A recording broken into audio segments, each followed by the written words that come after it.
afslag bij de haven staat een oude visserstad, weggedoken in de kraag van zijn jas daar op de dam.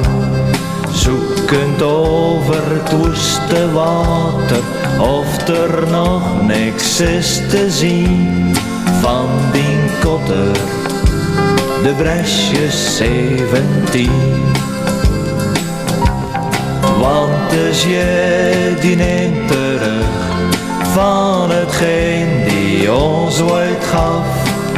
Te veel soms zijn blommen op een Bresjesjemans graf. En elke visser dat die weet, had die zijn netten binnenhaalt, dat vroeg of laat de vis duur wordt betaald. En elke avond, als Stan dan tussen zit, daar in zijn nusje vlak bij de kaaien, dan net even voordat hij de kooi in gaat, dan pakt hij het grote vissersboek, dat altijd naast een foto van de 17e op de schouder staat. En voor de zoveelste keer leest hij dan weer Matthäus 14 over zijn grote baas, dat over het water kan lopen.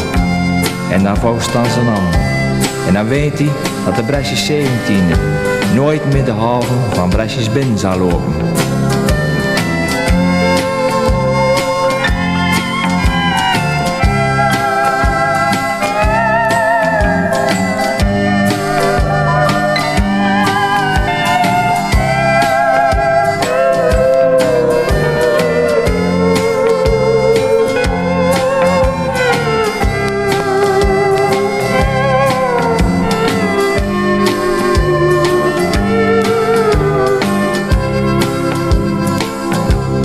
Op het meer van Galilea dreigt een scheepje te vergaan, maar dwars over de golven kwam er toen een man gegaan.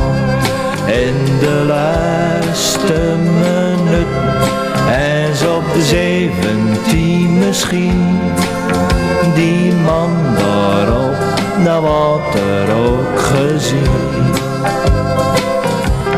Ja, dus je die neemt terug van hetgeen die ons ooit gaf. Te veel soms zijn blommen op een Bresjesjemans graf. En elke visser dat die weet, had die zijn netten binnenhaalt, dat vroeg of laat de vis duur wordt betaald.